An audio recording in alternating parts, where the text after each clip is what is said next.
coming out. This is a very important meeting, and I'm glad to see we have so many people in attendance. We have a great group of knowledgeable people here with us.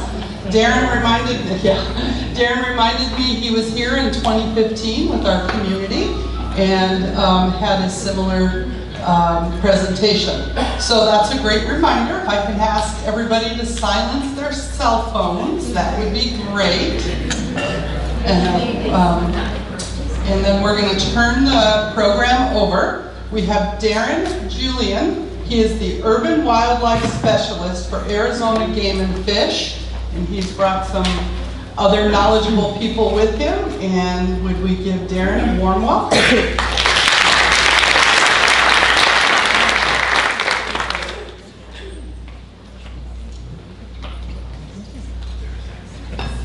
Well, good morning, everyone. It is still morning, right? Yes. Okay. Like Karen said, thank you, Karen. Darren Julian, Urban Wildlife Specialist. I've been with the department since 2000.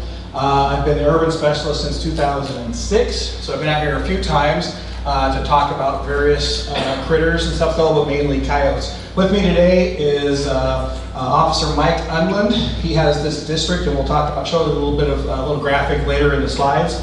And Alexandra Flickinger, she is the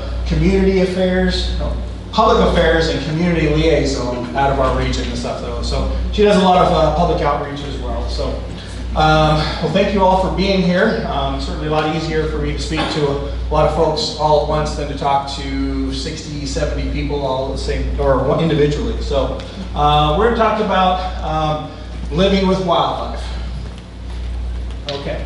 So living with Arizona's wildlife, this is kind of the overview of the common urban wildlife that you're likely to see within Westbrook Village in the Phoenix area. We're going to talk about some of their needs, why they're in your neighborhood, and then we're going to talk about some of this conflict resolution, eliminating some of the things that they're attracted to, the things that we have control over, changing our own behavior if that's the issues, and then working together as a neighborhood, as a community to employ some of these methods and things that we're going to suggest as we move through here. Okay? So we will take questions at the end, so if you can kind of hold your questions till then. I've been doing this a long time, so hopefully we will have answered a lot of the questions going forward. Okay, so wildlife in the city, in your neighborhood, why are they here? Well, not that long ago, I guess before 2015 and before that. How many people were here in 2015? Wow, that's I gotta come up with new jokes, I'm sorry. Way before Westbrook Village was here, we got an open desert out here and stuff though, and when they were blading for the golf course, all the animals that could leave did leave, and then that's what we call emigration, so they moved out. And then when we put Westbrook Village in here, green grass, constant water sources, the animals that were sitting on the periphery going, this area kind of sucks, but look at that green grass over there, all the water, we're going to move back in. So those we call immigrations, they move back in. So for a lot of these critters, life is certainly a lot easier in your neighborhoods, in your communities, than it is in the outer deserts. Up until, 3 weeks ago, it was really dry out there. Now those coyotes and animals are moving in because it's too wet, probably. But for a lot of critters, we have higher concentrations in an urban environment, in our neighborhoods, than what's out in the deserts. So when it comes down to why are these animals attracted to our neighborhoods, and it comes down to habitat. Habitat is made up of 4 things. It's made up of food, water, cover, and space. And most people don't realize that space is pretty important. But usually when you hear habitat, it's food, water, and cover, right? That only makes up most of it. Okay. So for example, a ground squirrel can live its entire life in your backyard. A male mountain lion can need up to 350 square miles. So you talk about the space to roam, the space to find food, water, and cover. Okay. So and the golf courses provide a lot of the habitat just by themselves. Okay. Water sources can be your golf course ponds, your backyard pools, sprinklers. All of the washes now have water, the rivers adjacent to us here as well. Cover, we got low bushes or shrubs that provide hiding cover, not only for prey animals to avoid predators, but also for animals to provide cover from the elements and from the environment, and then also your food sources. Food sources can be bird feeders, bird seed, and one of the big things that's pretty common attractant for not only birds, but for other wildlife as well, is quail blocks. And if you don't know, those quail blocks is bird seed held together with molasses. So now you got candied bird seed. Okay? And some of the things, you know, the bird feeders, bird seed, quail blocks, and certainly pet food and small pets that are left unsupervised are things that we have control over, okay, directly. So pet food can become a food source or not for a lot of animals, including birds and stuff though, but then our pets left out, you know, if they're left unattended, they can become prey as well. But the key to this, to having to habitat, is when these animals have access to habitat, and a lot of times without any negative consequences for doing so. So, let me see if my pointer works here. Okay.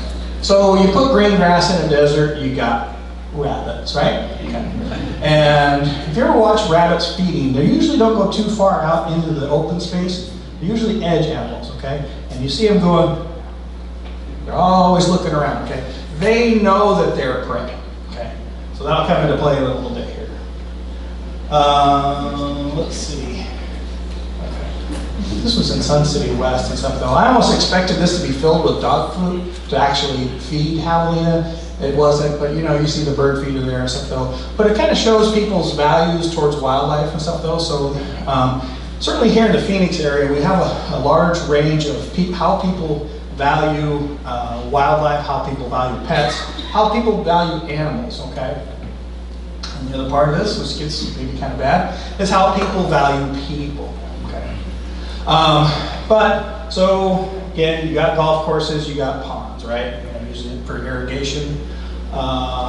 This is my low-hanging fruit slide here, okay? I almost expect to see a couple javelina laying under there in the summertime. You got the drip sprinklers here. You get, like I said, low-hanging fruit and stuff though. But citrus itself probably is, not only one provides a lot of shade, but the evapotranspiration that these leaves put off and stuff though provide a lot more cooling effect and stuff though. So basically like having its own kind of misting system. So it's probably, you know, where a normal shade would be, you know, probably maybe 5 to 10 degrees cooler, it's probably 20 degrees cooler in that shade versus out in the sun there. So some of our common critters that you're likely to see in an urban environment.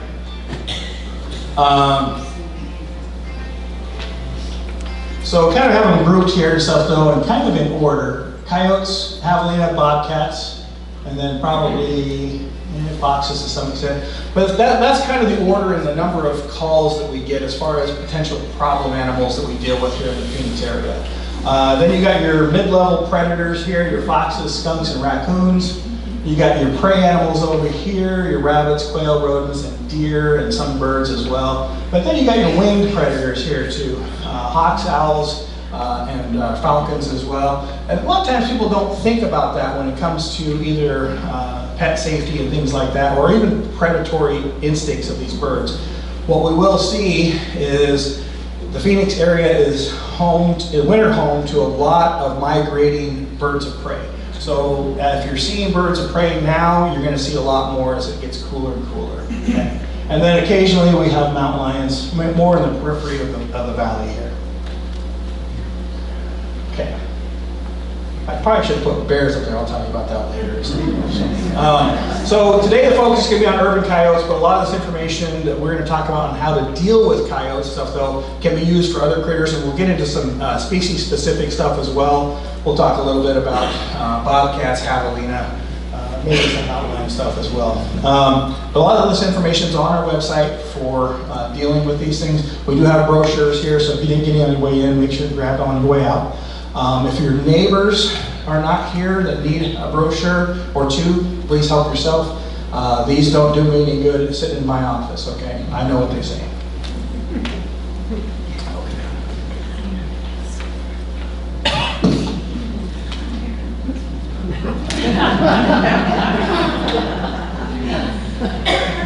A little alone the memorial a few weeks ago, so I guess that was crazy, huh?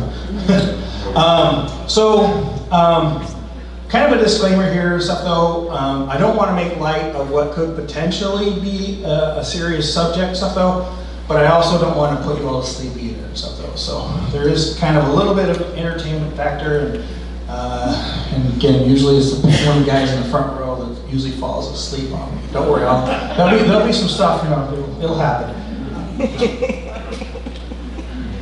So we'll talk about coyote biology. You know, a big coyote weighs about 30 pounds, okay? As it gets colder, they're gonna look a lot bigger, just winter fur, that kind of thing. They'll be all fluffed up, okay? Some of the things to look at, sexual maturity in 1 to 2 years, that's why they can exist in a lot of places. You know, we wanna contrast that with the California condor, who doesn't reach sexual maturity until 6 years and then breeds every other year and only has 1 egg, and you know, so you kind of see why there's issues when it comes to California condors population going down. Okay. But coyotes usually have anywhere from 2 to 12 pups every year. It's usually only the dominant male and dominant female that are breeding in a given territory. Typical diet, small mammals and birds make up 80% of that diet. That's supplemented by a lot of things, insects, reptiles, fruit, dead things, garbage, bird seed, pet food, and then usually when I deal with the most conflicts is when it comes to small pets. As you can see from that list in red there, coyotes pretty much eat everything, so they can exist in almost any location and stuff though. I'll take questions at the end if you're going to okay. Again, golf course, you got rabbits, right? You have rabbits here? I was close. I thought maybe they didn't, and then I was like, we're in trouble. Okay, so some other things about coyotes and stuff though. Coyotes can run it up to 40 miles per hour and jump up to an 8-foot fence or wall. Okay. All right, so we all know this, right? Okay. Show of hands. How many people think they can outrun a coyote? One guy. Okay, we got one. Show him. All right. So if you want someone to run down a coyote, call Sean. Coyotes can breed with domestic dogs. Very rarely happens. It's typically a male coyote with a female dog and stuff though. And then the offspring of such breeding is no longer wildlife. So any kind of things that's hybridized is no longer wildlife. Okay. Coyotes are naturally afraid of humans, more afraid of you than vice versa, but that can change. So coyotes are a highly adaptable, opportunistic, predatory animal. There will be a quiz at the end. Remember that whole sentence. Say it with me. Highly adaptable, predatory, opportunistic, and predatory animal. That's true. So, okay, maybe we won't do a quiz. Very intelligent, easily trained, or more so conditioned, right? So think Pavlov's dog, which means nothing more is that coyotes are learning every day from their environment. And as such, humans are a big part of their environment, and how we interact with them, they're learning from us every day as well, okay? So again, naturally fearful of humans, but that fear is lost in stages and what we call from proximity indifference. And that's nothing more to say that the more often a coyote is around people without any negative consequences, the more comfortable they feel, and as they become more comfortable, they're going to take advantage of food sources closer and closer to people. You can change that pretty quickly, especially if you have people actively feeding coyotes. Those coyotes are going to quickly lose their fear of people, or simply just from tolerance and stuff, though, which means we do nothing, and those coyotes are learning that we're not a threat. Okay. Again, so not naturally aggressive towards larger opponents, but we do see some issues in the springtime, particularly when the pups are ready to come out of the den. We do see them be a little more aggressive towards larger dogs, mainly for the big reason is they're looking at those bigger dogs as either a threat directly for their young, that they're going to eat their young, or that they're competition for the available food resources within the territory. They think those other dogs are predators as well, and they need to chase them off out of their territory. So it could be more territorial issues as well. Okay. So golf courses got rabbits, coyotes eat rabbits, therefore, transitive property, got coyotes on golf courses. Is that how it works? Okay. So coyotes do get the same diseases that our dogs get, and the only difference is they don't get vaccinated. Okay. So mange is a pretty common one. We see a lot of places here in the Northwest Valley and stuff. Though some of the Sun Cities, seeing coyotes that are completely bald like that. Rabies almost never happens in the interior urban areas. It's more of an issue when we have drought issues where animals are concentrated at water sources, fewer and farther between water sources. So that was probably an issue until a few weeks ago.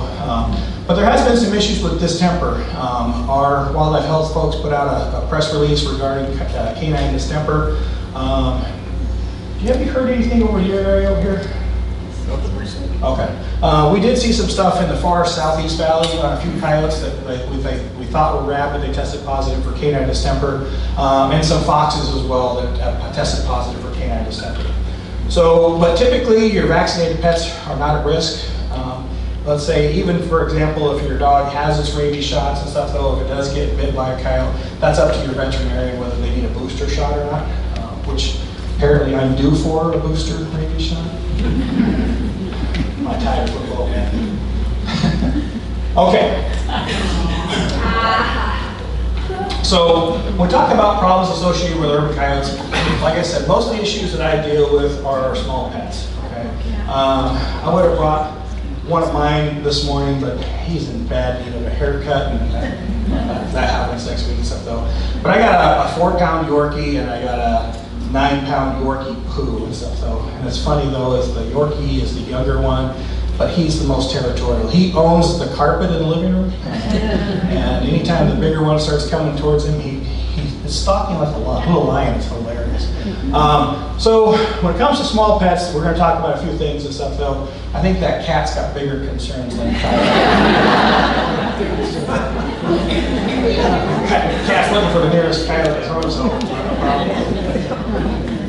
Okay, so we'll talk about some solutions on how do we keep our cats safe. What this slide kind of represents is, keep your cats indoors, even if you have to do it at gunpoint, I guess. But there has been a lot of studies that have been done that show that cats, on average, live 50% longer lives if they're kept indoors. Just a lot of things that can happen to them if they're out roaming. Roaming at night, there's a lot of great horned owls in the valley, and it's starting to become more and more great horned owls. But the other thing is, people don't think about the 4-wheeled predators that are out there as well. It's a pretty common sight for me, driving at least once a week to see a cat smushed on the side of the road. Okay? So keep your cats indoors. They make these, I don't know if people have seen these catios and stuff though, so you have a little cat door that goes out like onto your patio, and it's got fully enclosed structure, but a cat can get up there and get some sunlight. So pretty neat inventions and stuff though too. I'm not a paid spokesman, so just. So you don't see coyotes out there licking those Sonora desert toads, right? At least not more than once.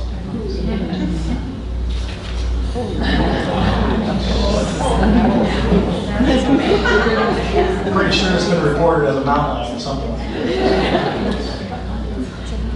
Okay, so when it comes to cats and small dog safety and stuff though, there really is no substitution for supervision.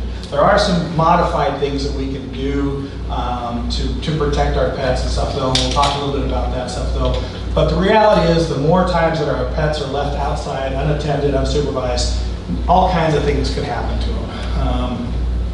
Even we talk about human-human relations, that kind of thing. Even see people stealing dogs. I don't know, those French bulldogs are pretty popular for theft or whatever. But in any case and stuff though, there are the winged predators that are out there. There are coyotes that may just be coming through your yard and that kind of thing as well. Okay. So some things that we can do to keep our pets safe if we're not able to be outside with them. Okay. So this was a woman actually in Peoria here somewhere.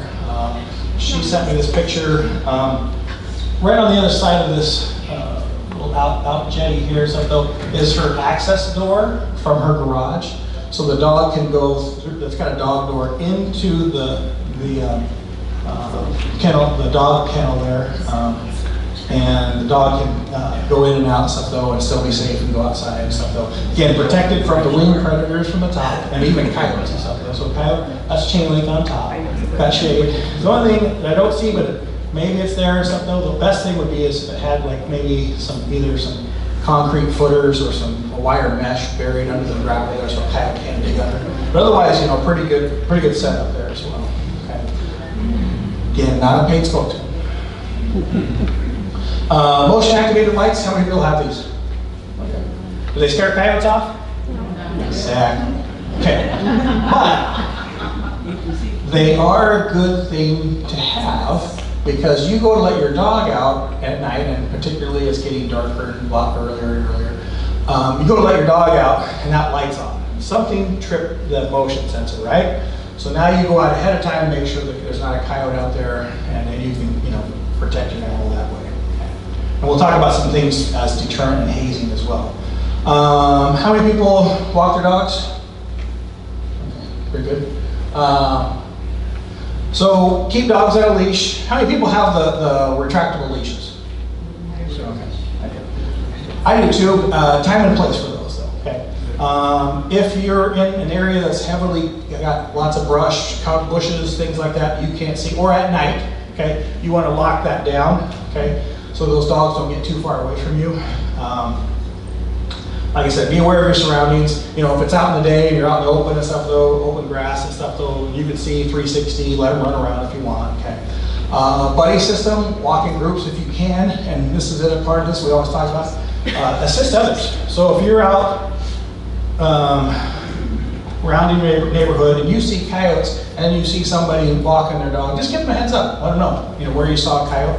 I've heard of people actually giving people rides, getting their golf cart, or hey, I give you a ride home, whatever, da da da. So again, help with others, assist others, walk in a group, carry a walking stick. Just being that something alone, now you've got a weapon, you can look a lot more menacing, okay? But if you do encounter a coyote, do not run, okay? Besides Sean cannot run a coyote. Nobody else can, right? No other hands up. Okay, but the problem is if you run from a coyote, and especially if you have a little dog or whatever it is, now you've got prey running from a coyote. Okay, so that predatory instinct that coyotes have, and basically all animals have, that predatory chase instinct can kick in where they may not have cared until you start running away. Okay, think about our cats, our small dogs with the laser pointer. How many people use the laser pointer with the dogs with them chased around on the floor? You know, a cat with a string kind of thing. So animals that have been companion animals for thousands of years still have that predatory chase instinct. They may not care about anything, whether it's your dog or you, until you start running away. Okay. Now it's running away, now I got to chase. Okay. And we have seen that quite a bit and stuff though, where coyotes have followed people. Could be a number of reasons. I mean, like I said, in the springtime when the pups are starting to come out and stuff though, they may be following big dogs to make sure they're not a threat, make sure they get out of their territory or away from the den.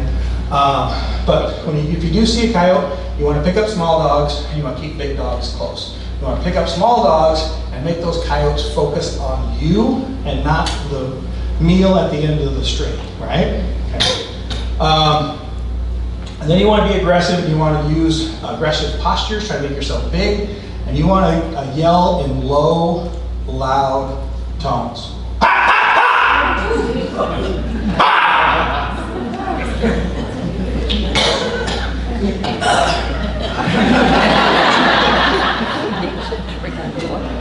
Mike, you want to take over? Oh, that hurt. Okay.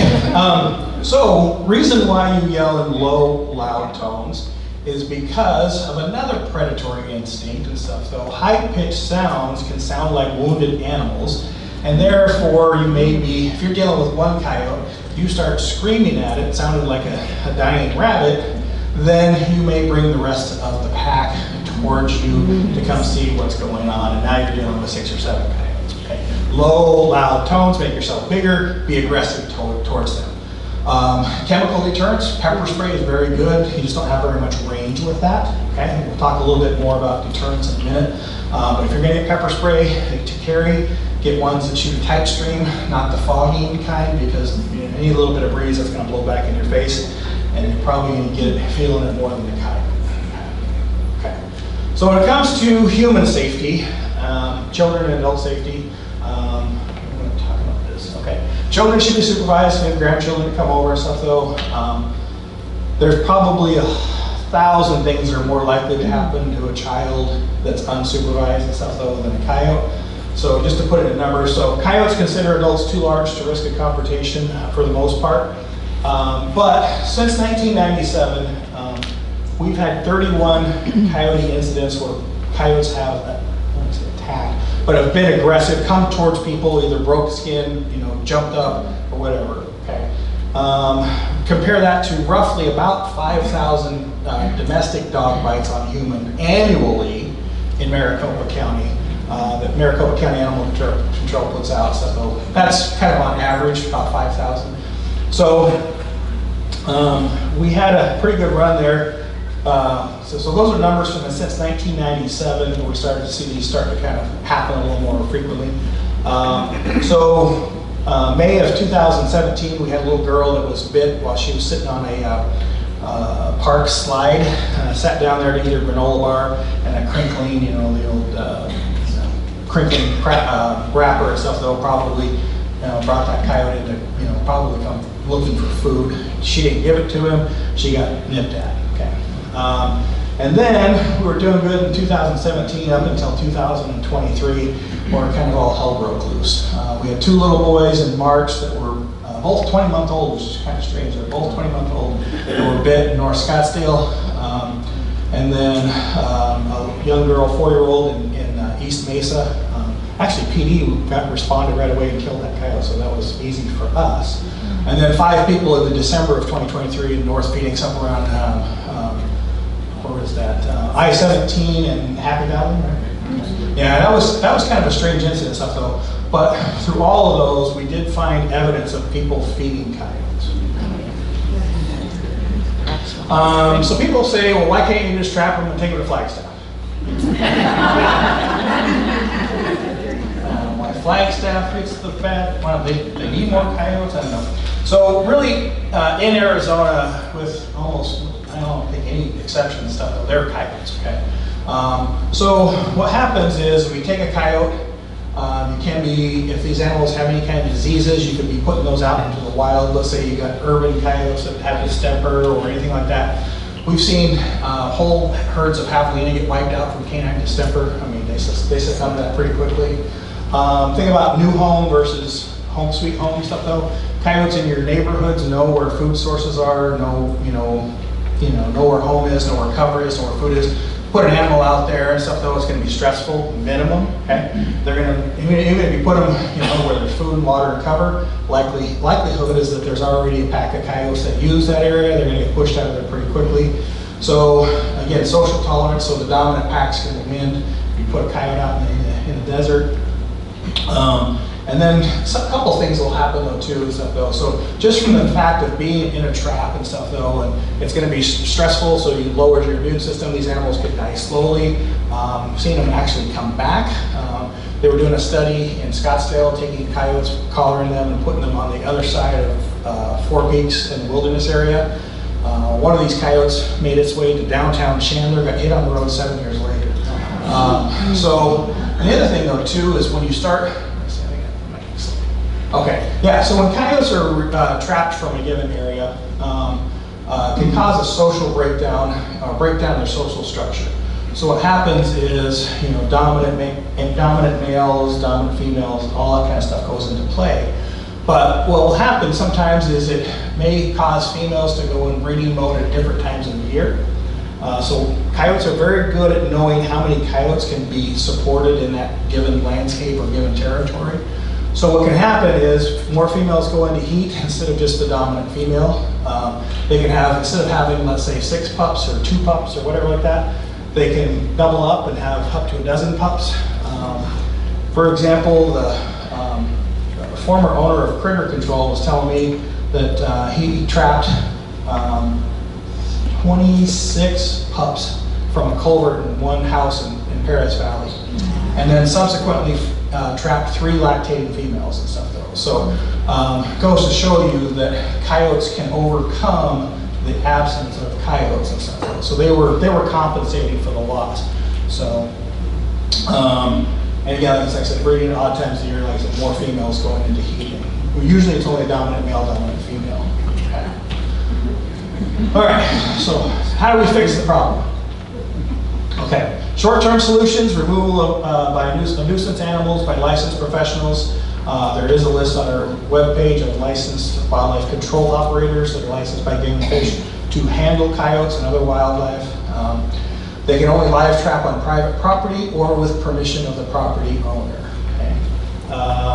We do recommend that all adult coyotes be euthanized for those reasons, as far as disease transmission, stress, those kind of things. Some of those, so you're not having the animals come back, all that stuff that plays into it. And like I said, there's a list of license holders on our webpage. Further short-term solutions. So that stuff that we did in 2023, where these 2 little boys in North Scottsdale were bit within, I think, 2 days, 3 days, something like that.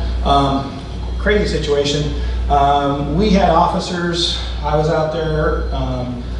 We were actually on the media like daily talking about this and actually asking people to call in real time when they're seeing coyotes. We killed 4 coyotes out of that area. It's probably about 3 square miles, I think, where we combined that triangle, I think. What happened is we scared the hell out of the rest of those coyotes as well. And I'm convinced that the roar of a Ford engine, these coyotes know it, and they're getting the hell out of there. So what we told people after the fact and stuff, though, we actually got the offending animal.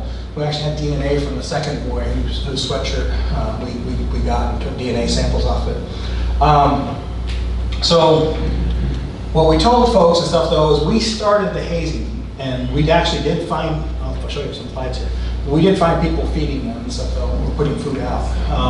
But we started the hazing, and now those folks need to take it on and stuff, though, so we don't get to that situation where those coyotes have lost their fear of us, that now they're going looking at people as a handout. They're not going after those kids to eat them. They were looking at a handout. The second boy just got done eating a chocolate chip cookie from somewhere and stuff, though, and it was March and stuff, though, so it was pretty warm and stuff, though. He was covered in sticky and stuff, though, so yeah. When we do get involved, it is always lethal. When there's an attack or a bite on humans, and whether we do it, hire a company to do it, it's going to be a short-term fix. And I'll show you some slides here and stuff as to why coyotes will quickly move into the area. We do contract a federal agency to help out with that. I think our guys in that situation probably killed more coyotes than those guys did. So, without changing our own behavior as to why those coyotes became aggressive and crossed the line and stuff, though, the new renters or the ones that are still there over time will become just as aggressive without changing those behaviors to begin with. Okay. So this is a slide, just kind of GIS locations of where coyotes have been. I'm going to figure out how to do this again and stuff, though. But as you can see up here, Westbrook Village. Here's a crazy area. See Tempe right here? This is in 2012. Coyotes figured out how to get across the 101 and the US 60 there. And what they found was a smorgasbord. There was feral cats going crazy everywhere. There were feral chickens, that stuff though. So for the year of 2012, there was a lot of calls there. Since 2012, I've never seen a call from there. So a lot of issues with that was feral cats, cat food that was left out for feral cats, a lot of issues like that. So as you can see, do the 30,000 foot view of the West Valley over here. And as you can see, Westbrook Village up here, 2 square miles. But what's on either side of it? You got this river here, which is New River, and you got the Agua Fria on this side. And just in general, animals use washes, dry riverbeds and stuff though as travel corridors anyway, even before humans came here. But now that humans come here and stuff though, it's an easy travel, probably the easiest travel and stuff though to come through here. A little hard to get across the 101, but we do see a few of those getting hit on the road, wherever. We zoom in and stuff though, you know, if you were a wild animal, where would you live, right? You know, would you live down in here, or would you live, you know, in here? Okay. The green grasses provide a lot of prey animals as well, so that's why they're here. Okay. So if you had coyotes trapped and removed from Westbrook Village, and let's say you're trapping them over here or something, all you're doing is opening up coyotes in the springtime when they're, or in the late December, early January when they're dispersing, they're going to go and find empty territory over here. Coyotes will come from up here, will come from over here, will come from all directions. You're not getting coyotes from out here, okay? They don't know that this spot is vacant, so what you're doing is just opening up territory, okay? And the coyotes that come in may be just as used to being around people as the ones you got rid of. Okay, long-term solutions, first and foremost, do not feed. Removing or altering of attractants. These are things that we have control over. Clear low-lying bushes or shrubs that provide hiding cover not only for predators, but also for prey. If you can see under the bushes, they can be seen, and it's not necessarily safe for them, okay? They're looking to hide. You want to clean your barbecue grills. I always know when my neighbor's cooking chicken. It smells good.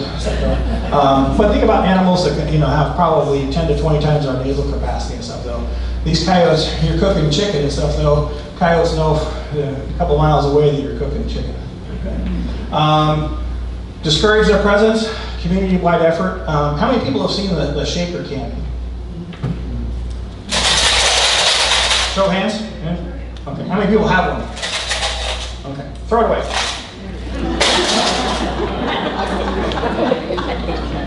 It's worthless. So essentially it's just noise, okay? And coyotes can get comfortable with noise, okay? What we're asking people to do is something that's either going to cause either be an irritant or something that's going to provide a little bit of a sting, okay? So one of the things, like I said, pepper spray, but you know, you only have like about 15 feet from the tight stream one. If you want to use bear spray, it's pretty expensive, but you'll get about 30 feet. What we do recommend is household ammonia, pretty cheap stuff, okay? I'm going to open this up and pass it around. Okay. So, you know, pretty strong stuff, right? As far as, you know, you see these guys on the NFL now, little smelling salts, it's just ammonia, right? Okay. So, it is an irritant, and for animals that have better nasal capacity than we do, what we do recommend is actually spraying it on them. Doesn't make for a very good fence, but it does work wonders if it's on them, okay? This one's probably old, it probably doesn't work that well. But some of these super soakers or super soaker type squirt guns will shoot 30, 40 feet or better. You know, you can even get the backpack version and stuff if you want to go crazy and stuff. But 20% ammonia at the most, 20%, you know, it's not rocket science. You know, when you got your titration devices and stuff like that. So 10 to 20% ammonia diluted with water, but have that ready for when around your backyard. Okay, so if you're seeing coyotes that come into your backyard, front yard, or anywhere a human-dominated area, nail them with it. Okay, especially when these coyotes are not afraid of us just from seeing us. Okay, if coyotes aren't readily running away from us, it's because we're no longer a threat. And this will reinstill that human fear response in there pretty quickly. Okay. So you're doing a couple things by using that irritant. So coyote gets sprayed in your yard, it's going to remember that your yard is a bad place. So you're conditioning them to avoid that location. And the best thing though is that you're conditioning them to avoid people. Okay. So the more people that are doing this, more people that are being opportunistic, and when they see coyotes, you know, spray them, make them fearful of us. And when they are fearful of us, when they see us, hear us, smell us, they're either hiding away, running away, and they're not coming or following us when we're walking our pets. Okay? Because now we're a threat. If you want to get really crazy, you can get a paintball gun. I've had quite a bit of fun. Time and place for this though too. So, I mean, if you don't care about your back wall getting sprayed with paint, then make sure to wash it off very quickly. But it can leave a mess, okay? I've used it to chase coyotes off of school grounds, golf courses in Sun City, for example, so they're pretty effective stuff, okay? And I don't know if I've ever hit a coyote, but it's like paintballs lobbing at them, pop, pop, pop, pop, pretty loud as well, okay? A little more expensive than, well, probably a lot more expensive than your ammonia and super soaker. If you do find super soakers in your Walmarts, Targets, or whatever it is, they're probably going to be giving away right now. But they're always available online, Amazon or whatever. Something. They're made by Nerf now. They used to be their own company. So now Nerf makes them. This one actually holds a charge, holds the air in there, so you can pop it up and then just whenever you want to use it. Darren, can you explain why the ammonia is effective with the wild animals? I did. I'll spray it all over these folks and see how quickly they run. Yeah, it's an irritant, okay? And like I said, it's not only effective, it's cost effective. And it's not going to cause any long-term damage and stuff, though. I did a study on interns at the office and stuff, though. So when you throw things at their head, I just have to squish it. At minimum, you know, most of them, you know, turned away and that kind of thing. One girl actually closed her eyes, but so, you know, people say, well, what will they get in their eyes? Well, it'd be really hard to hit a coyote in the eyes. But at least the girl closed her eyes, so they hit her right between the eyes with a softball or whatever. It's also, you know, it's a projectile coming at them and stuff though. So it'd be like, you know, shooting something at them like a paintball or whatever. But that water, it's just water mostly and stuff though. But that irritant, once it's on them, until that dries and dissipates, it's really going to burn their nasal cavity and stuff though. So being on them, they're going to have a longer lasting memory of that negative experience from that location. Good? Perfect. Okay. What about the roller? Coyote roller. Questions to the end. Yes. Yes. I'll get it. It's coming up. It's right there. It's right there. So the other thing though too, as far as like keeping our pets safe and stuff though, we did see the dog kennel there, but also coyote roller. Karen did ask me and stuff though, so any kind of modification to your fence or property does need approval from Karen. Karen, directly.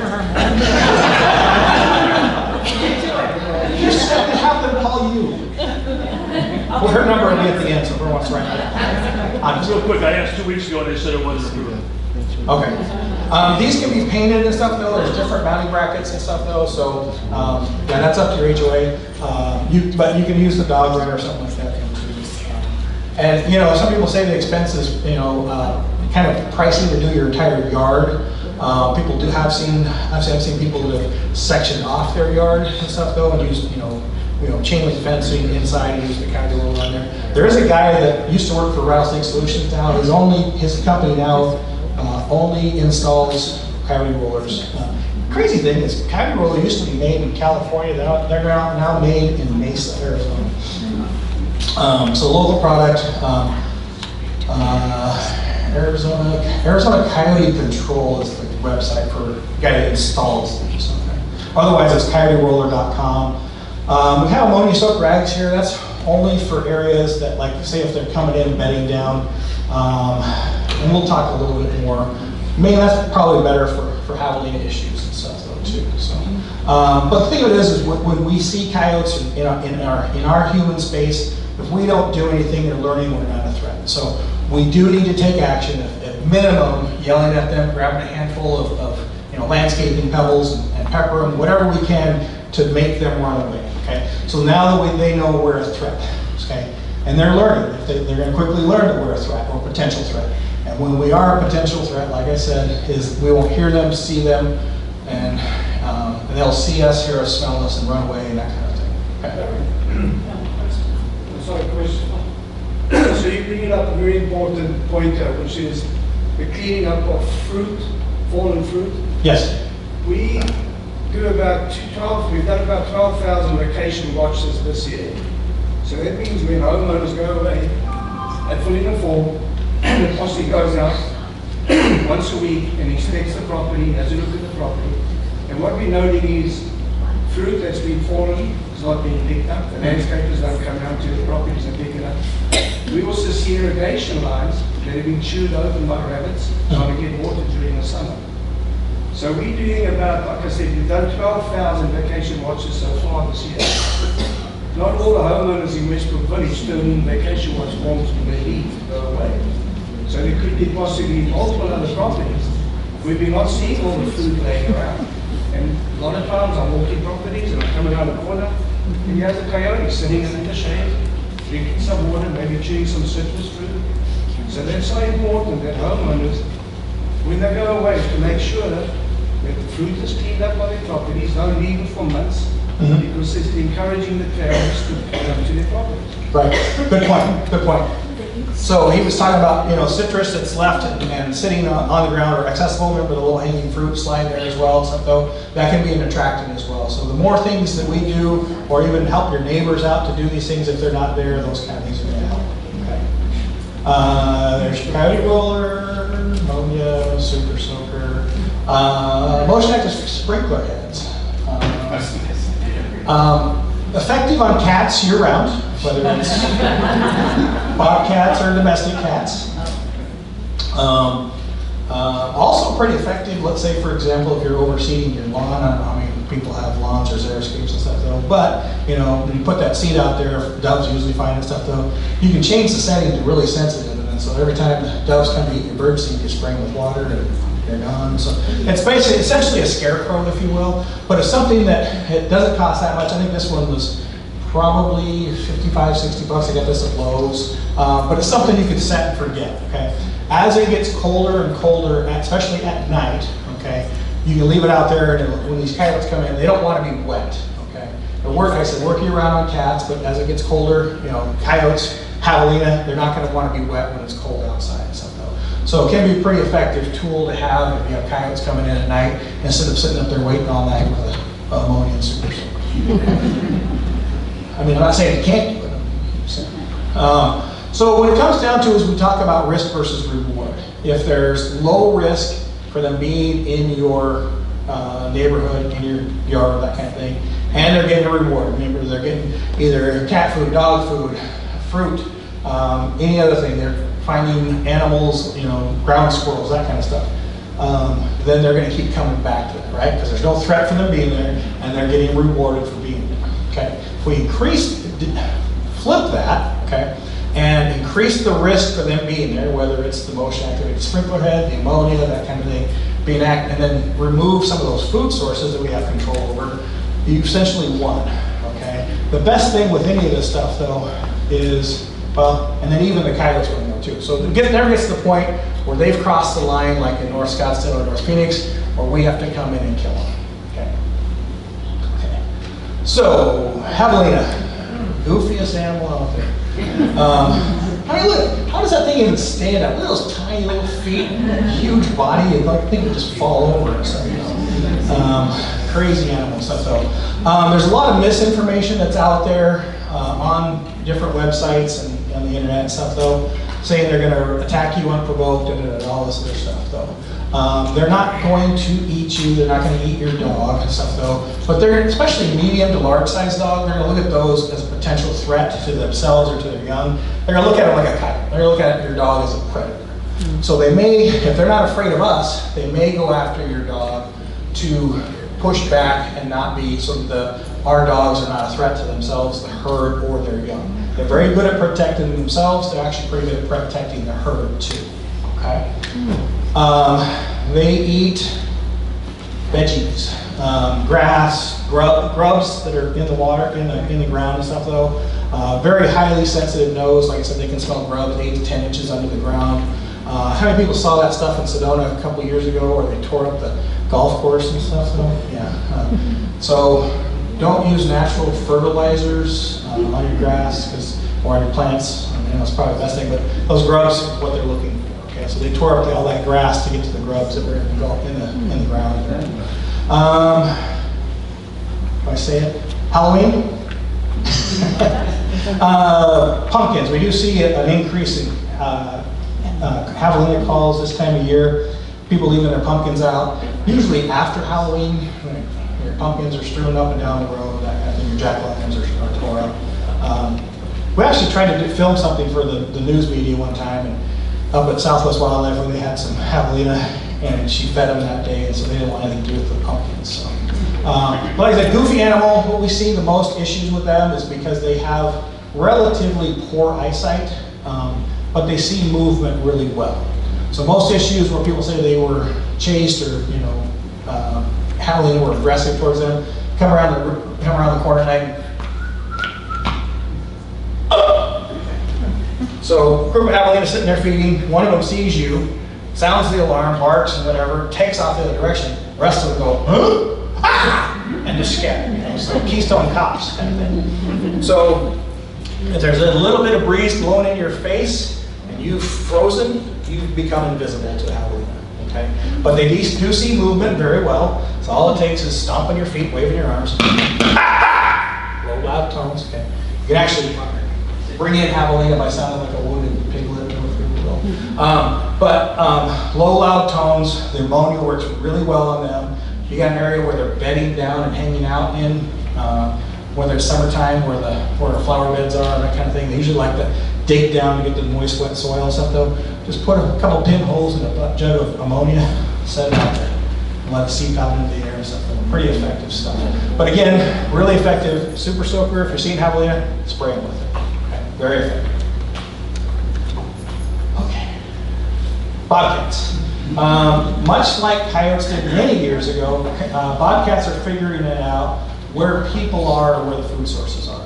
And a lot of that becomes where, if like you got a bird feeder, for example, bobcats are going to eat a lot of our bigger type prey birds, our mourning doves, our quail, that kind of thing. And they're pretty effective at catching those as well. They're cute. Yeah, look at that face right there. No, you don't want to be petting those either. So, but these are kittens. This was down in Pebble Creek, south of here, Pebble Creek community.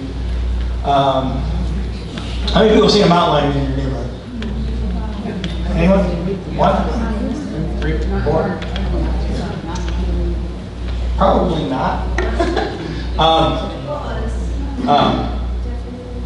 So we get a lot of calls and actually even a lot of videos, photos, and things like that and stuff though. So a lot of mistaken identification when it comes to thinking like our bobcats can look like mountain lions, but really from the side and stuff though. The side profile of a mountain lion is rectangular, so is a domestic cat is rectangular. A bobcat is essentially square, okay? So just the side profile, okay? Bobcats are going to be as long as they are tall, mountain lions are going to be long. And the other part of it is the tail from a mountain lion will always be longer than will touch the ground. It's about the length of their entire body, from the butt to the shoulder, okay, is the length of the tail. We'll have a black tip on the end, okay, and we'll come down, and it will be longer than the ground is, so it will always come back up, okay? But the thing of it is, tail is not always a good indicator either. We get a lot of calls, people saying they've seen, send us a picture, but saying it's got a long tail. Our bobcats, especially our desert bobcats in Arizona, a lot of variety, not only in coat color, so they can look almost tawny like this, like the mountain lion up here, completely almost void of spots. And then look at that tail there. I mean, that's not your typical bobcat tail, right? Okay, that's what people think. Our desert coyotes, or desert bobcats can have tails, 12 to 16 inches and stuff though. So when people say a long tail and stuff though, it could be, just still be a bobcat, but still have a longer tail. So a lot of variety, even in coat color and stuff though as well. Okay, so this is an interesting one as well. So this is how we get our reports of our human-wildlife interactions. Our RP is a reporting party called to report a mountain lion sighting in Westbrook Village. It is Westbrook Village. I apologize if somebody sent this to you. I think we did get back to you on this, if you're here. They've also confirmed from PD and Fire Department that this is in fact a mountain lion. Is this going to go? You have to enter or something. Oh, Remember this, you lived here then, didn't you? just hover over it. I think another thing, yeah, press play on it. Okay. Here comes that mountain. That's right here. Oh, there he is.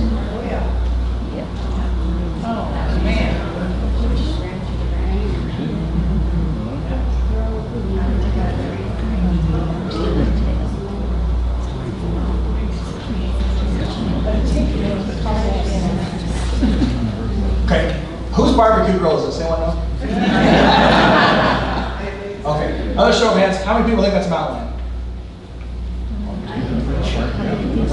How many people think that's a bobcat? How many people think that's a domestic cat? I have that same barbecue grill. I mean, it's a little bit bigger than those wheels there. It's small. The biggest thing, the hard thing is at night is to get depth perception really well. If you go out and look at that camera during the day and stuff, though, you can really see the difference and stuff. You even put like a yardstick or something on there and measure how tall it is and stuff. But yeah, so my game biologist at the office next door, he saw that and he goes, well, I guess you don't call a wildlife biologist to come put out a fire in Peoria, right? So, yeah, even though PD and fire department confirmed it was a mountain lion, it was not a mountain lion. It was what? What was it? Domestic cat. That's what I thought. Yeah. But both Peoria Fire Department and PD confirmed it was a mountain lion. Hence, don't call a wildlife biologist if your house is on fire. This is out in East Mesa. This is what happens when you don't have coyotes. They were begging me for coyotes.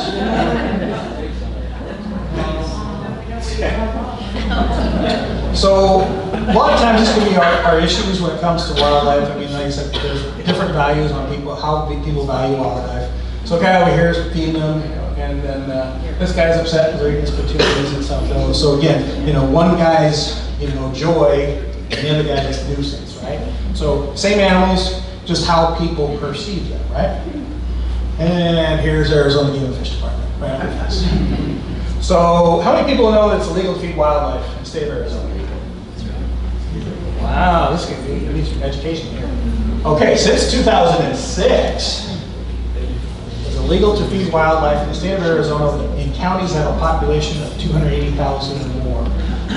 In 2006, it was only 2 counties. Now we have 3 counties that are affected by the state law, which says that you cannot, it's unlawful for feeding wildlife by intentionally, knowingly, or recklessly feeding, attracting, or otherwise enticing wildlife into an area, with the exception of birds or tree squirrels. Okay. How many people think we have tree squirrels in Westbrook Village? 0. Okay, no, 1. No tree squirrels in Westbrook Village unless for some reason somebody imported one. So really the only thing you can legally feed is birds, and then there probably is HOA rules and stuff though against feeding birds as well. That's not up to me. But it is illegal to feed wildlife in Maricopa County. So Maricopa, Pinal, Pima counties are affected by this. Probably the next census will have Yavapai County go over 280,000 as well. So, but there are also other counties that have county laws. Gila County just passed a law a couple years ago that made illegal feeding and putting out water for wildlife illegal. So if you know of anybody that's feeding wildlife, please let us know. This was that North Scottsdale area and stuff though. There is not an orange tree anywhere near this in this wash. Certainly not one that hangs over the fence there. So javelina running through here eating oranges. This was another area we found while we were chasing coyotes around there. You can see this area up here. There's stuff here, here, and right there. I'll zoom in. That was leftover morning breakfast. That's scrambled eggs, and those are bran muffins right there. So, yeah, we had a nice talk with that gentleman there and stuff, though, and he got a pretty stern warning and stuff. So, if you know of anybody that's feeding wildlife, we want to know about it because we want it to stop. Okay, so if you look back at those 31 incidents where people were bitten by coyotes in the Phoenix area, probably 26 of those we know for a fact that people were actively feeding coyotes. Okay, there's bad feeding and then there's terrible feeding. Bad feeding is doing that, throwing it into the wash, throwing your scraps over there for the animals to get it. So these animals are used to coming to get food, okay? The terrible feeding is the one-to-one. That coyote's there, I toss him a dog biscuit and stuff though, because I want to get a close-up picture of him and stuff though. And then that's where people get bit, okay? How many people saw that stuff? It was, I think, in 2012. Trilogy at Estancia, they had 3 adults bit within 36 hours. Same behavior, coyote came up, bit a guy on the leg while he was reading his book on the patio. Another woman was sleeping. She got bit on her upper pectoral muscle on her patio. Another guy was reading the paper and came up, coyote bit him on the calf. That learned behavior, that coyote used to come up to people and get fed. And when he didn't get fed, is when those coyotes would lash out. Worst case scenario, if someone getting bit by a coyote, had to have someone have 4 or 5 stitches. Okay, and that was even the worst thing. Except this woman picked up an injured coyote on the road. She wrapped it in a towel, goes to put it in the back seat of her SUV with the wrong end facing towards her. Coyote bit her on her mouth and stuff. But most issues with coyotes and stuff, though, as far as the aggressive behavior, it's nip and run. It's like, hey, where's my food? You know, it's kind of like an unruly dog and stuff. I shouldn't talk about my unruly dogs. But you know, get a little testy when they're not getting your treats, right? Yeah. So again, that's the number to call if you know of anybody that's feeding. We work on a 3-strike rule. We do send them a letter telling them that it is legal, why it's legal, and the next steps and stuff. Though, second report, Officer Unlow's going to show up at your door and have a nice little conversation with you, and then any reports after that, we're going to cite you for feeding. Okay? We don't get a dime of that money. It's under Title 13. We don't see a dime of that money, but it is an educational tool to get people to stop feeding. The reason why it is there is because we know that feeding leads to bad behavior, and that bad behavior, the bad feeding, can lead to people getting bit. Okay? Bird feeding. Karen, are we allowing bird feeding? Yes, okay. But birds are messy eaters. If you are going to feed birds, get one with a large catch pan underneath and stuff though, because that'll hit the ground. You'll be feeding ground squirrels, and you'll be tracking with snakes, rodents, and all that kind of stuff, and everything that eats the rodents as well. So kind of the whole food chain.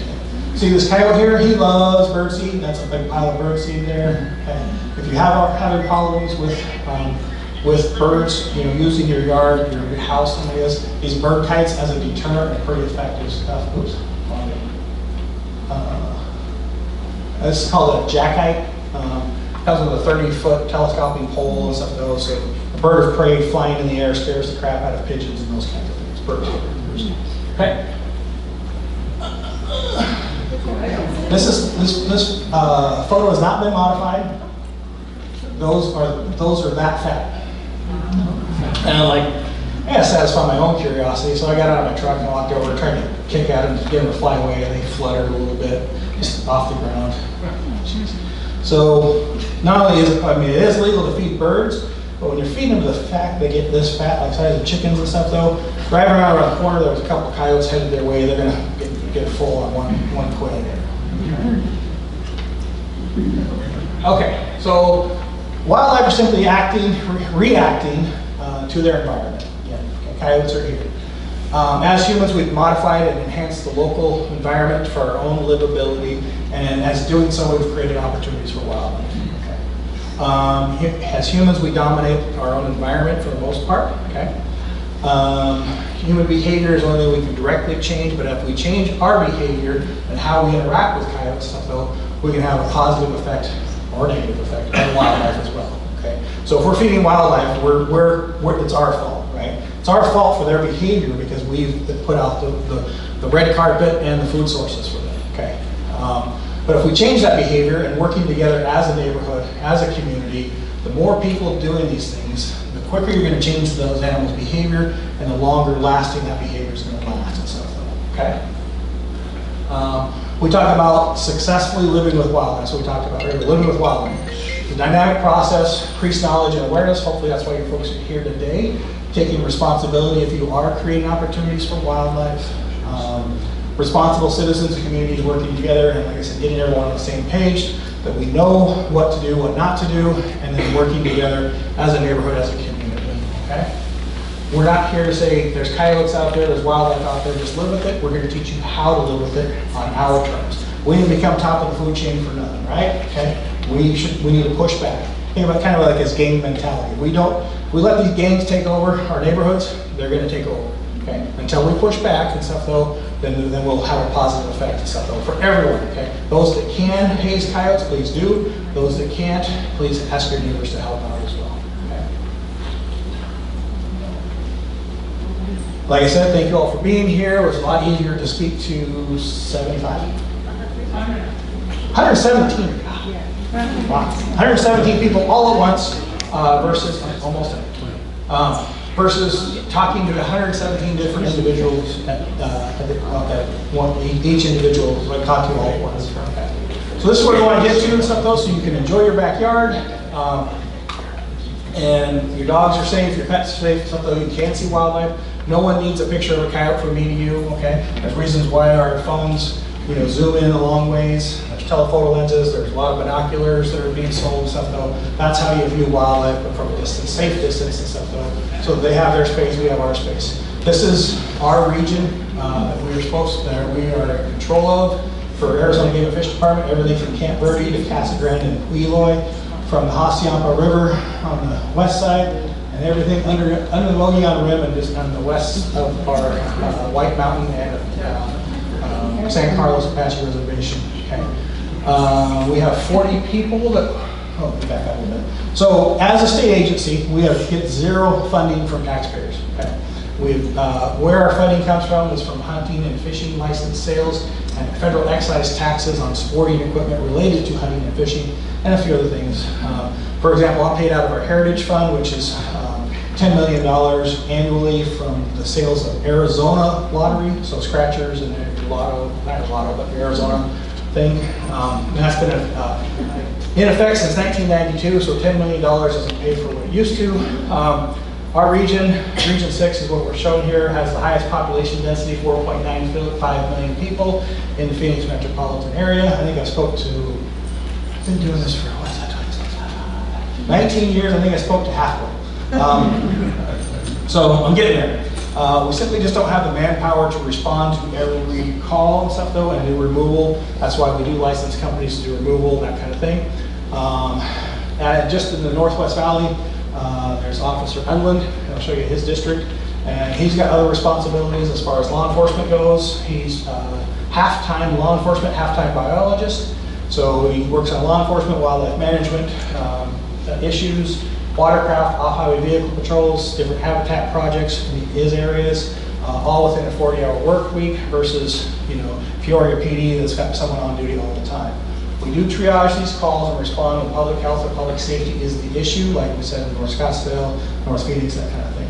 But most of these calls that we talk about simply requires information transfer, things that you can do, things that you should do, and if you do want animals removed and stuff at this lower levels, okay, there are companies that can do so. Okay. This is Officer Unland's district, everything out to, what is that the Maricopa County line on the north? Yeah, so the Maricopa County line is where Okay. basically Lake Pleasant's kind of. All the way down here along the US 60, down through, is that down to I-10? Yeah, there's a little section. Okay. So you got like El Mirage down, Glendale, all stuff, no, yeah, and that's just him. Okay, so we have 40 people that work out of the office.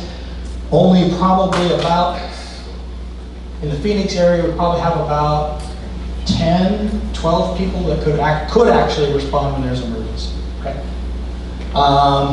Fed coyote is a dead coyote? Not always, but sounds good, right? If you hate them, be rude to them. That's easy, right? If you don't like coyotes, spray them with the ammonia, whatever. The hard part is if you love coyotes, be rude to them. Okay, so if you're rude to coyotes and hazing them and making them fearful of people, they won't become an issue where we got to come in and kill them. Okay, be an active participant, help spread the word to the residents that we're here. Like I said, take as many brochures for your neighbors if you need them. And we could have easily put the rabbit photo up here as well. And now I'll take questions. Sir, So, first of all, good job. Appreciate you taking the time to educate us. Second of all, I did invite Lunar Pest Control here. They're licensed with you guys. And I was hoping that Jackie could talk. I understand Karen said she's booked on the meeting. She won't be able to say anything. So at least I'd like to introduce her. Jackie, you back there? I'm here. I don't really have any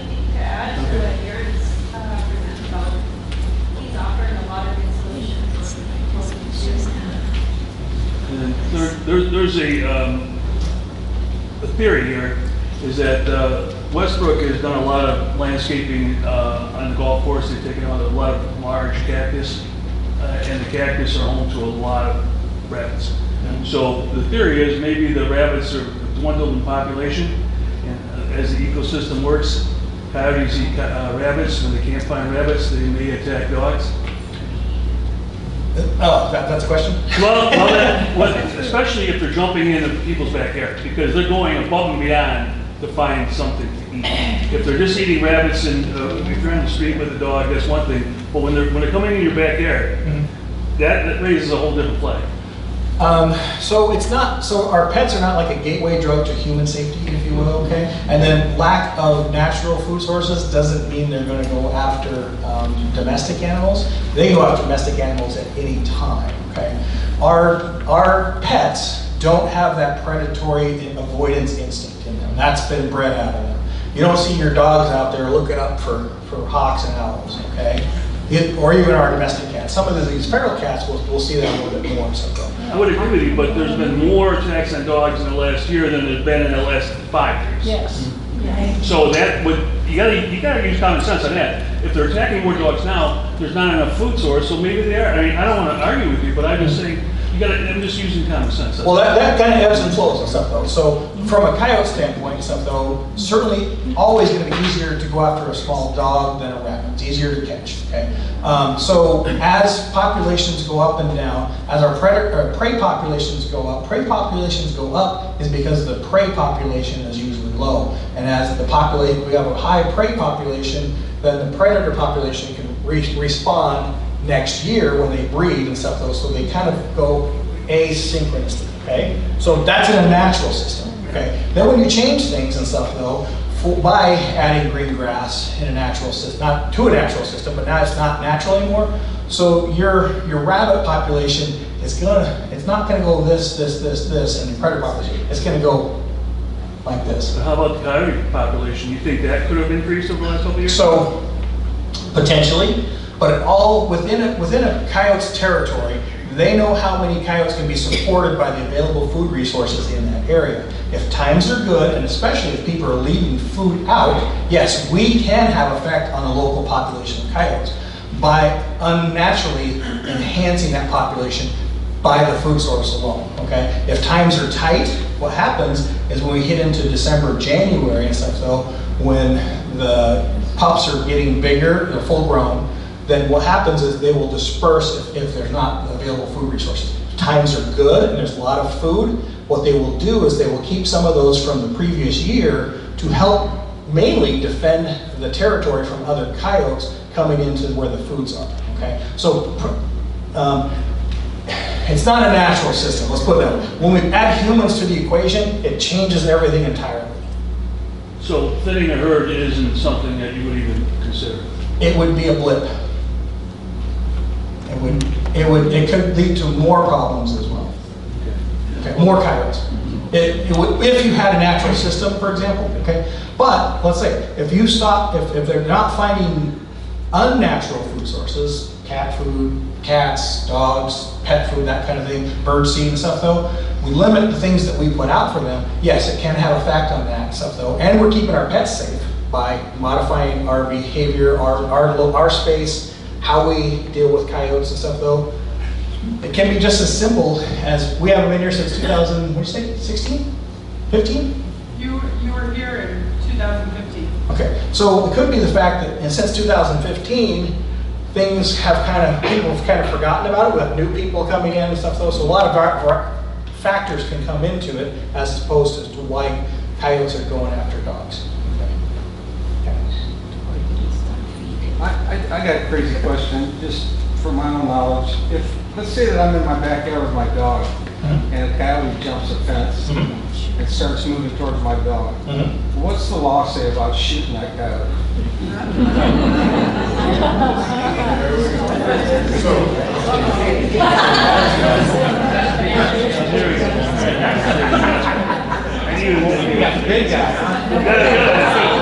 So, good question. So, you're asking if you're bad that the coyote started going after your dog?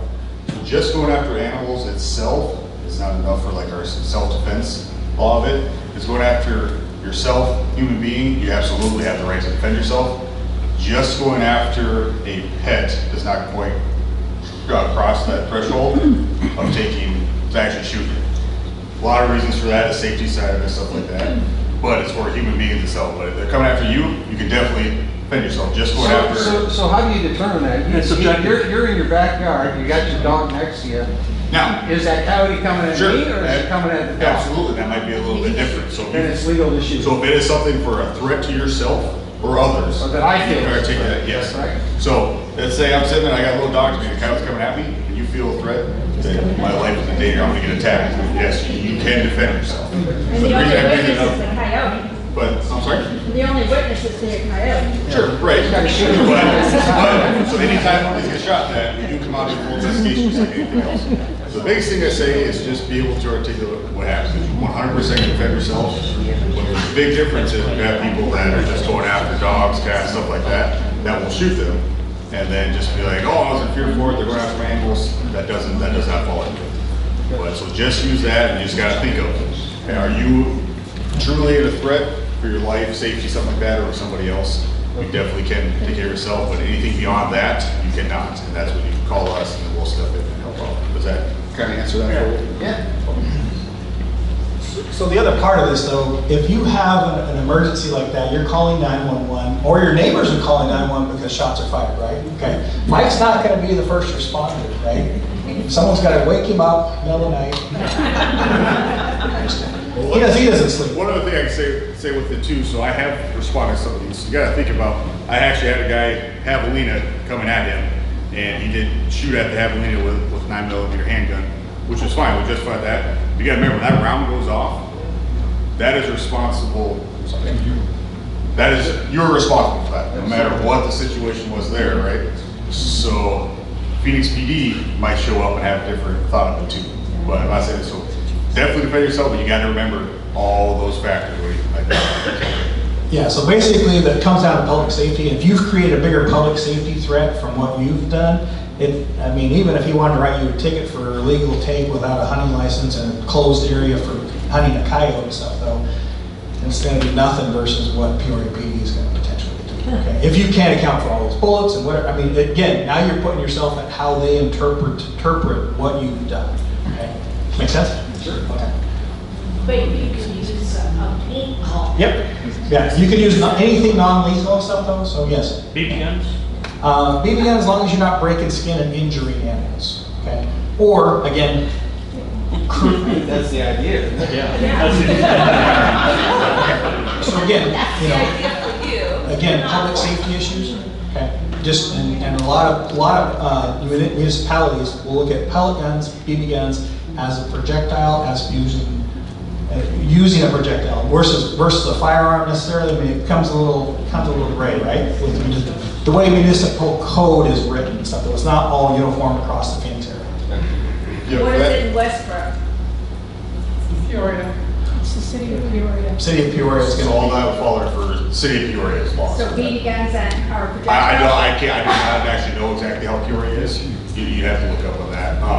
Yeah, but one other thing too is, we're talking about BB gun too, so unless they're tied to that, you can't just kill coyotes within this area. So we're within 25M, which Darren kind of talked about is, so they're protected and not open to hunting. So you cannot just kill coyotes in the area. So that's when you're going to the lethal side, there's all this great non-lethal side too. When it's defending yourself, yes. But Just 2 weeks ago, I took my dog out at 4 o'clock in the morning, and I'm half asleep taking the dog out, and a coyote was probably within 4 feet of me, kind of crouched down like he was coming to a dog, I'm sure. When I picked the dog up and yelled at him, he jumped the fence and left. But that scared the hell out of me, I'll tell you that. I totally get it. And like I was gonna say, like at least it responded well once I saw you took off out of there. So yeah, definitely just kind of keep an eye out before you go out there. And as soon as I saw you, that was enough. Where you wouldn't have to shoot it, do anything more beyond that, right? And get it out of it. Well, that was the Make it. last case. Absolutely. I know what you're saying. I'd like to dial back a little bit on the deterrent thing, because there are a number of us that live on the golf course who don't have fences, okay? And I've had 3 encounters, and one was a couple weeks ago where a coyote did not care that I was standing there screaming. I was doing the whole loud yell thing and get away. And it just sat there at my little pony wall ready to come over. And so we bought one of those, I don't know how many thousand lumen lights, and it has a strobe feature on it. Well, that deterred them if you strobe them in the face with that light. You're asking, will a strobing flashlight deter a coyote? It's going to irritate With them. a lot of lumens, it can blind them. Yeah, it can irritate. It works great on birds of prey as well, those flashing and stuff though. Or if you don't have a flashing thing, just flash the lights across their eyes. Yeah. So if you have like an owl person, stuff though, do that and stuff though. But best thing though, if it's that close, get a super soaker. Okay. Yeah, I mean, whatever it takes to make that animal run away. I don't want any noise because that scares the dog. Yeah. I don't want any chemicals that are going to hurt the dog. Okay. But I Well, want the ammonia is at that level. So ammonia. This is probably about 8 feet from me. Okay. And So it what just we're diluting filters. this down to is even less than like Windex. Okay. So it's going to have some residual smell there for not very long. Okay. So I very barely use this. This is mostly just from. Not even, it doesn't evaporate. I mean, it goes from liquid to gas pretty quickly. It's like alcohol. It goes away pretty quickly. But it's very effective. And you think about even fertilizers, you're not going to hurt your plants and stuff though, because most fertilizers have an ammonia component to them. So yeah, very, very effective as an irritant and a deterrent. But strobes will also help, do you think, if it's like 9,000 lumens or whatever? I mean, If that's all you got, Yeah. I would recommend using the ammonia though, because it's actually on them. So they're gonna, so it's just a light and stuff though. They can turn away from the light. oh, so they're going to remember that longer. Yeah. Okay. Okay, thank you. I got an air horn off of Amazon, and I have had several confrontations. It's been successful. My only concern is your comment about the depth of the noise to make them go away. It's pretty Yeah. deep to me. It doesn't sound like a hurt rabbit, but what do you think? Well, I still would recommend, because what we're talking about is these coyotes losing their fear of people and stuff. Again, it's just noise, okay? So if we use an irritant on them, it's gonna be a lot more effective. I just can't carry the irritant while I'm walking my dog. Okay, Pick it up. yeah, but what I'm saying though is the reason why, we talk about this, the more people doing this around their homes, Right, you're still right. gonna see those I coyotes. think that's a great while you're solution for walking. your house. Yeah. I was just wondering how You're out to wandering around. Pepper spray, if they come within 15 feet, let them have it. Okay. Yeah, something small, discreet. Or you can get this cute little, I call it my little angry cricket here. Yeah, I like that. Little super soaker. I don't know how far this shoots and stuff, but probably a couple feet. The question is, can you put the ammonia in spots in your yard? It's probably not it doesn't make for a very effective fence because it dissipates really quickly and stuff though. You can help it along a little more if you use the ammonia soaked rags. But, the best thing is, especially if you nail these coyotes with it, and then put the ammonia out there and so as they come up to your yard, they can have a memory of that. They'll smell that and go, oh, that's the bad place, right? The back. This is an observation of mine for the last 10 years. This time of year, we would see coyotes, almost, I'd say 9 out of 10 would be so mangy, close to death. This year, they're so healthy. So healthy. I'll give you an idea of the difference from years to year. So mange can do a couple things. Mange doesn't directly kill a coyote. Mange doesn't directly kill a coyote, but what it does is it eats all the hair off them and stuff though. And if it's like this summer or even last winter and stuff though, those coyotes probably didn't die from mange. Is that mange ran its course and then the hair could grow back. Okay, so now you have healthy coyotes and stuff though, and now that hair grow back. What happens if they do have mange, especially as it gets colder, they can die of exposure because they don't have that hair to cover them up. Or what happens is they chew and bite at those sores and stuff though, they get secondary infections and die that way. So, yeah. What were you going to say about the coil blocks? What was I going to say about the quail blocks? Don't use them. Get back to that, what was? Oh.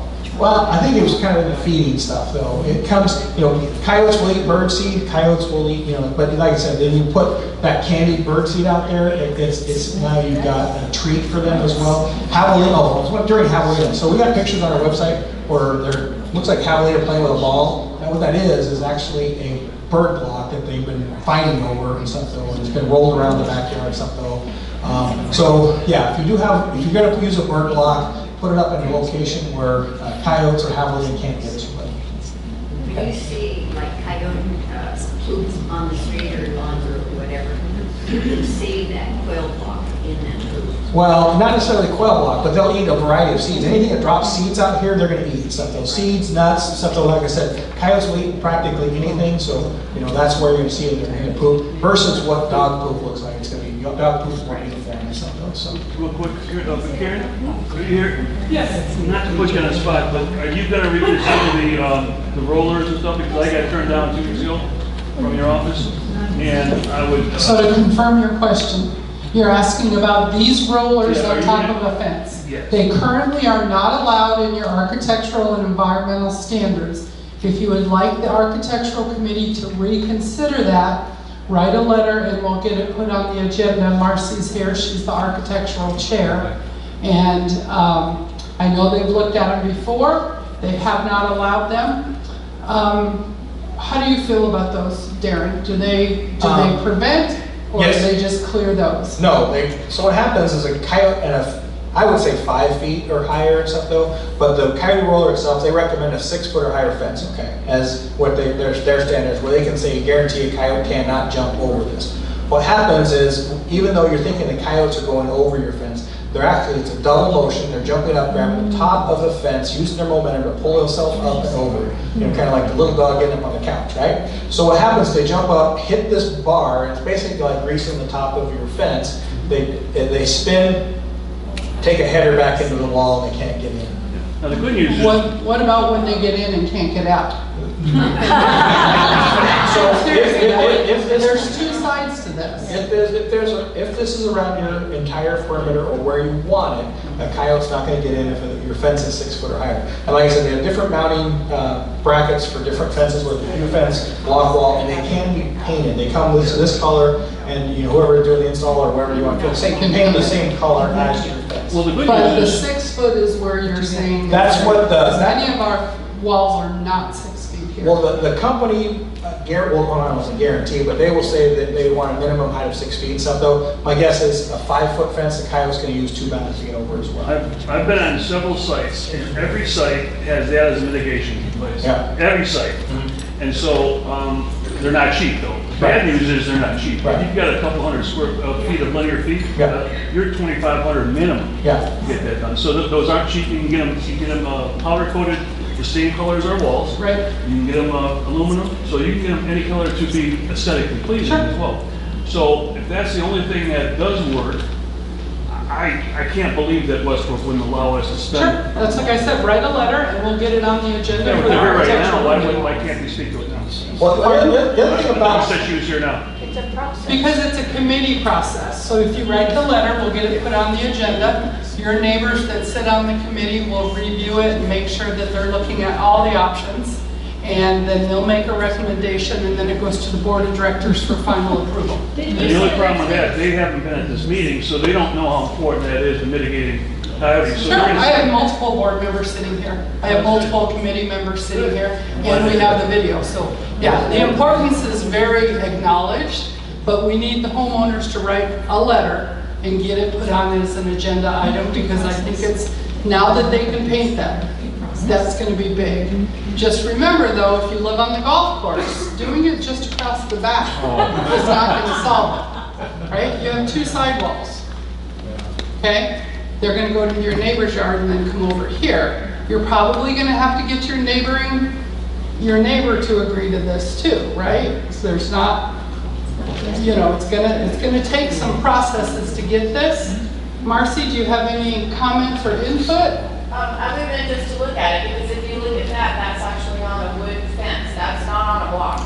Like I said, they have different mounting block Yeah, that brackets would- for view fences, block walls, that kind of thing. That would be the thing the committee would need to look at, is looking at it standard wise, because if it's, they can get their feet up and underneath it, it's pointless. I mean, it's not to cover No, that space. it'll be on the outer portion of it, stuff. The first thing that they would touch would be the roller. So what we typically do, Though, not 6 feet. At the beginning of the meeting, you said it was 8 feet. They can get up to over an 8-foot wall. yep. And how would that work on 6 feet?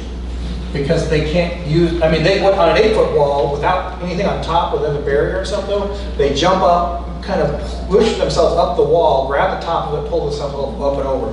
This works from keeping them to get the top of the wall. But it will work on 6 foot? Yes. Okay. So what we'll do is that we get this on the architectural committee agenda. We will invite out 1 or 2 installers. We will have them show an application and install on block walls and wrought iron fence, because many of your golf course properties have the wrought iron fencing. And now that they can paint it, I think it's a great avenue that the architectural committee should look at that. But currently, it's not an allowable standard. So one thing to consider though too is that so you're keeping a coyote out of your yard, okay? Or if you have a dog that likes to get out of your yard, you're keeping them in your yard, right? Thing of it is though, you're not accounting for the birds of prey, and not even the size of dog and stuff though, or pet and stuff, or cat stuff though. You have hawks and owls that can take advantage of an unprotected animal. Question here. Where? I've not seen it firsthand, but I've heard that our coyotes like our culverts that are under the roads and have had puppies underneath there and everything. Is there any situation? So you're talking about the culverts. Now, I get this a lot. So Well, the problem with I'm putting worried about culverts putting it and putting anything over the culverts is now you've created another maintenance issue and stuff though. So for example, if you got water pulling down, all this stuff like in the last couple of days or whatever it's been and stuff though, you get a high flow that comes in there. What it's doing is that can back up with debris and now flood. Okay, so it becomes a maintenance issue, and that's not up to me to decide that stuff though. But yes, we can do that. I think you have done some stuff on the golf course. There used to be. I know the golf course. So Darren has always told us the reason they go in the culverts is to den and give birth. Yep. They don't live there regularly. So the golf course and then anything that the association has, we routinely go through there and clean them out. But the 100-year floodplain will not allow us to put any kind of a mesh or anything like that on the culverts or underneath. For those of you that lived here about 8 years ago up in Anthem, to recall the flood that happened and the HOA did not address the drainage and it took out 8 homes. The HOA had to buy 8 homes. So we got to be really careful with drainage. Doesn't happen often, but the last month has been a great situation. But we work closely with the golf course to keep the bushes trimmed up from the ground, right?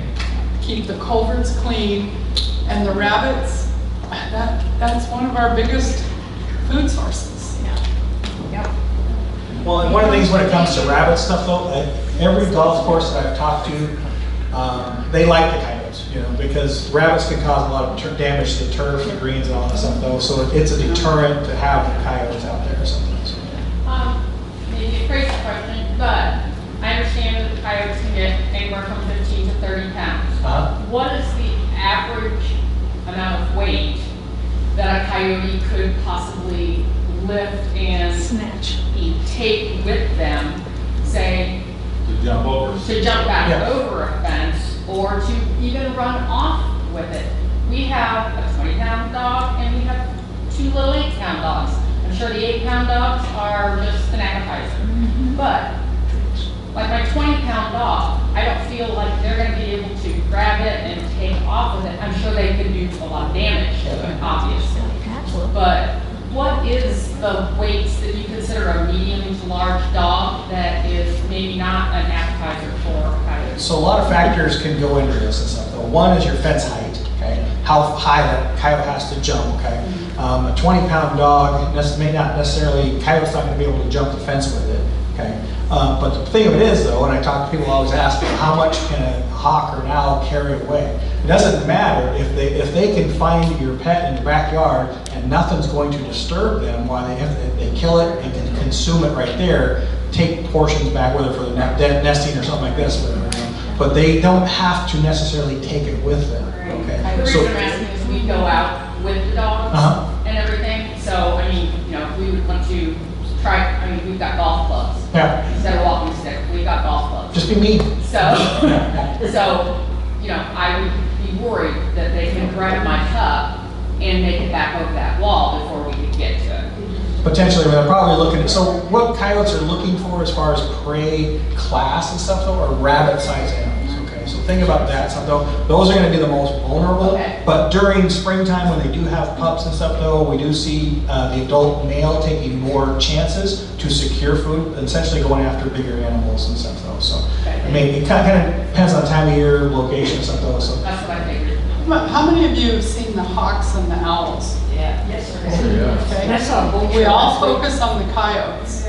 I get more reports from the hawks and the owls.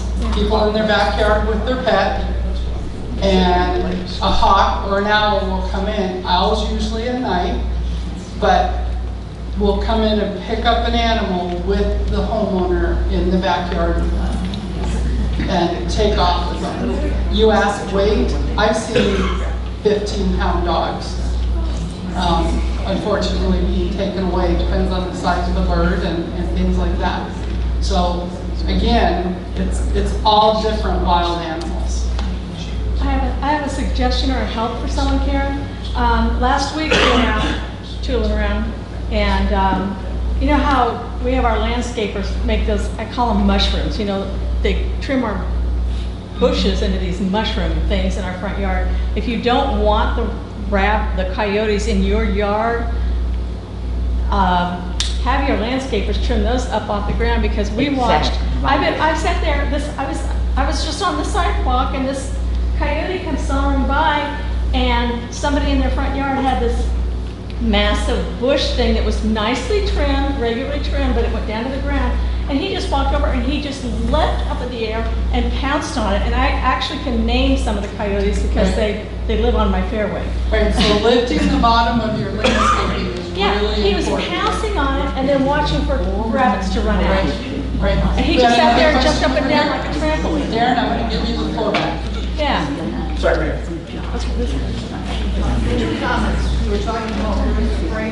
We also have occasional parents. There is something that's specific. So she's saying that she's seen the Farragut eagles here. They've been known to carry up to 50 pounds. Okay, quiet, please. Sir? I have a question. Am I right in this? Aren't all birds of prey protected, both state and federally? No. Okay. Not all. So there are birds that are not protected in the Migratory Bird Treaty Act. That is a federal protection, and we tend to go along with the protections and stuff from the federal stuff. Though the birds that are not protected are rock doves, which are your pigeons. Okay, house sparrows and European starlings. Okay, there are other birds that you can get permits for and stuff though, like a lot of your blackbirds and your common like fractals and things like that. Everything else will require a permit from the U.S. Fish and Wildlife Service. And again, Right. Woodpeckers are another big problem. We see a lot of stuff though, but yes. Birds of prey you're talking about, those are protected. Yeah. So you cannot kill or harm. So they're all protected under the same Migratory Bird Treaty Act. The thing of it with birds of prey, it just gets you a bigger fine. Sir? Are there any other deterrents other than ammonia that are effective? I've heard people use mountain lion urine. I've heard people use wolf urine. I don't know. I heard it's pretty expensive too. I mean, talking about the cost-effective thing is the ammonia. we just had a lady at a meeting about 3 weeks ago that said she went online to Amazon and bought wolf urine. And she sprayed it around the perimeter of her whole backyard. The next night, the coyote was in on her patio furniture again. Didn't work. So then she ordered mothballs in large quantities. Put mothballs all around her backyard. Didn't work. By then, her neighbors weren't happy with the smell that was being created. Then she got little sensors at night. Somebody talked about the light and the eyes would come on, but that only works at night. These animals are here day and night. take it for what it's worth. There's a guy in Scottsdale that makes these things called Adios Coyote. I would have turned it on, but I don't think it charges the batteries up though. What it does is it's got a continuous loop. You charge it up every night, leave it out there. It sounds like a mountain lion screaming, like a male mountain lion growling and stuff though. It's pretty nasty sounding. Actually, it's new. We actually had a call with someone reporting mountain lions in Casa Grande, and they played the audio for me. I'm like, yep, that's the Adios Coyote. Be careful with that, you guys. That's going to be a nuisance to your neighbors. But They're not going to be happy. But some things to think about though too is if you are using mountain lion urine, there are mountain lions that may occasionally come by and stuff. Mountain lions are looking for big animals to eat. Okay, they need big ungulates. They need deer. They need bighorn sheep. In this area is what they're going to consume and stuff. We do starting to see some of those populations of burros move out of what the management unit is in Lake Pleasant, so that may give more food to mountain lions. But they may move through at any time as well too. But certainly if you start making a call or putting urine out, they're going to smell that and they may come to investigate their territory as to why another mountain lion is pissed in their territory, right? So now you may be attracted. So the ammonia may seem silly, but about 10 years ago, when residents in Westbrook got these little super soakers and did the ammonia, and they sprayed the coyotes, it irritates their skin and their senses, and we saw very few situations with this. Have this on your back porch, spray them, and if you're out and about, I'll go out on the golf course in a compliance cart, and I can drive right up to a coyote, and he is not scared. We have dehumanized them here in Westbrook. We need to reverse that. Tell me what to do again. Okay, I'm walking my dog, and a javelina, new thing to this area, is coming at us. What do I do? Do you have a big dog or small dog? I happen to have a golden retriever, but okay. You want to keep that small dog close to you, but what you need to be doing, it's a little different when you're out with your bigger dog and stuff though. Yeah. They may look at your dog much like they would a coyote. So what you want to do is, what people should be doing around their yards and stuff though, is letting that javelina know that you're a threat, okay? Pepper spray probably the only thing that you could probably easily carry. I have the air horn. Will that work? Maybe. But, touchdown. Yeah, maybe. But I think probably carrying pepper spray, because if that javelina's coming towards your dog, you probably want to nail it.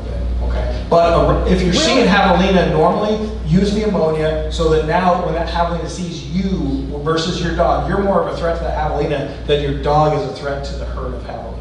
Okay. Okay. Can that work with the herd? Can I just turn around and head back, or no? You can. Follow me? Don't run. Yeah. Don't run. Okay. Yeah. Well, you said something about motion, and all of a sudden I was like, wait, I don't understand what you just said. Yeah, low, loud tones and stuff. Those if you Okay. try to keep. But make sure your dog's trying not barking or anything like that, so that can add to the whole melee. She will be excellent. Yeah. Okay. So, you have a question? Well, would that ammonia work for birds? Ammonia on birds, no. Birds don't have a very good nasal senses and stuff though. So when she was talking about the mothballs, here's a funny story. In Scottsdale, these people were having issues with birds roosting in their tree. So they got some lady stockings and a bunch of mothballs and hung these lady stockings in the tree and stuff with mothballs in them. So the neighbors behind them, so one probably didn't work on birds because like I said, birds don't have a very, except for turkey vultures. Turkey vultures smell really well. They smell dead things. But most birds don't have a very good olfactory senses. So, so what happened is the neighbors behind them said their autistic son developed asthma, or the ammonia caused an increase in his asthma attacks and stuff. Though sued them.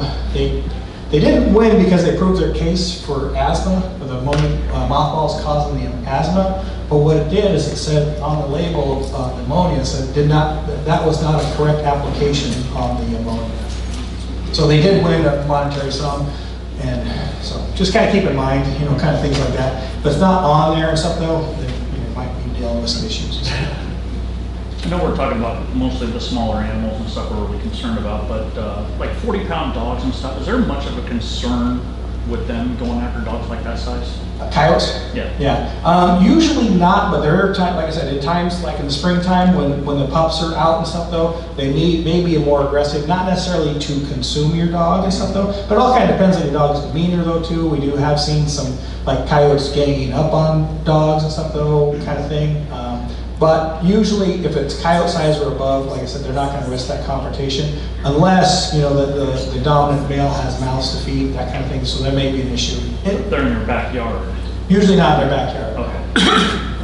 So if we're in our backyard and we hover over our dogs, birds are not likely to come down and want No. to stay on top of them. No. They need to see you present. Right, yeah. Yeah, for the most part. And remember, we have a really good standard. You can put in a dog run in your backyard. You can put it in, we've had a lot of great examples that they put the top on hinges. People are like, I can't stoop down to clean it up and things like that. They can put the top on hinges, it's just gotta be below your block wall and things like that. We have standards over here, we have a lot of options for residents on doing that because not everybody can be out there all the time with their pets. I do want to say I have a Labrador Retriever, 60 pounds on a good day, sometimes 70. And when we lived on the golf course, the coyotes would come to our back view fence. And they actually changed their vocal and bark like dogs. But there would be 10 of them, and they were trying to get my female when she was in heat out to them. So you just never know what the scenario is. They're prey, they're wildlife. So just please be careful, deter them, dehumanize them. We need to let them know they're not welcome. Well, thank you all. That's probably all the time that we'll get to another meeting here in a few minutes. I do want to say, a resident had invited Lunar Pest, and he's here in the back. If you have any questions, they said they'd hang out and answer any questions you might have. And thank you, Darren. Thank you. Thank you.